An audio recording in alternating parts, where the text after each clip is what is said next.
Very much. Look, we now know that COVID-19 takes a toll on the lungs. We've known that. But for some younger people, doctors are seeing a scary side effect, if you will, or new symptom of COVID-19, and it's very frightening. Many patients didn't even know they had the coronavirus, and now they are experiencing stroke in their 30s. This morning, joining us to discuss what might be the cause of this is board-certified cardiologist Dr. Luiza Petre. Luiza Petre, good morning, Dr. Petre. Thank you for joining us.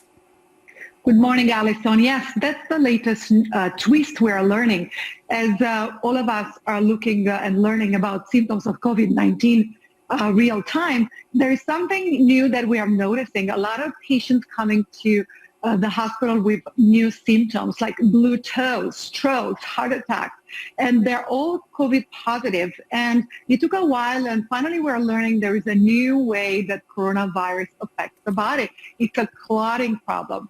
And what happens, we develop these microscopic tiny clots that spread throughout the body and present in very insidious ways. In emergency room, there is a 7-time increase of stroke in younger patients. Also, we've seen cases of heart attacks and even limb amputations related to this.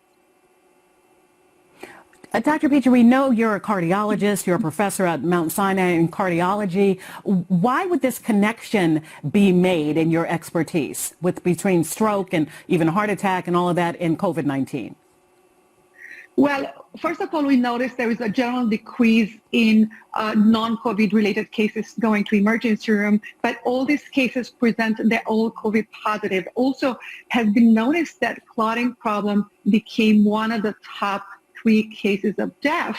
And actually going back to the first case that was first death report, COVID related, actually the woman had a heart attack in retrospect.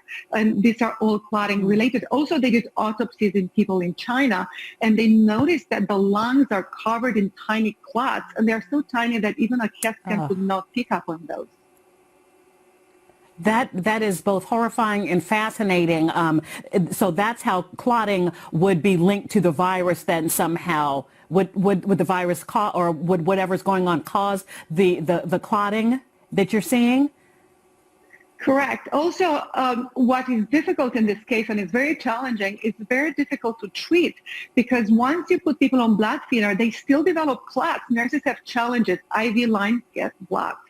Even dialysis machines get clogged. And if you put someone on blood thinners, and even they chose blood-busting medication, but there is a very thin balance there, and people flip on the other side and they start bleeding. So that's why it's very challenging to treat it.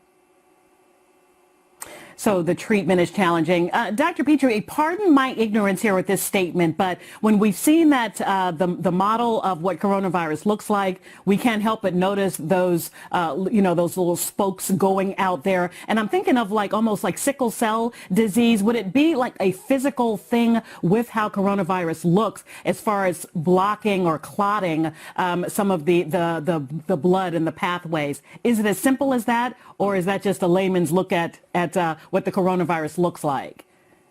You're right on point there for one reason, because indeed this virus is becoming more like a blood, like as you said, sickle cell disease. But viruses, they do have these spikes, as you mentioned, but they live inside the cells. They hijack the cells. They inject themselves in the DNA of the cell, and that's where they live and replicate. But it is, in a way, a blood disorder, exactly what you mentioned. And as we let you go, by the time you see stroke, that sadly is a fatal blow with these patients, or can you have a stroke and still survive?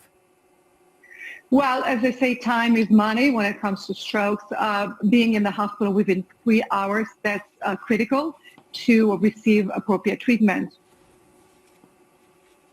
Dr. Petre, thank you so much. I know you're busy. Thank you for spending some time with us talking about this troubling surge of stroke in patients in their 30s or so with coronavirus. We appreciate you. That's the website for Dr. Luiza Petre. She is a cardiologist. Also, you can find her on Instagram, Luiza Petre, MD.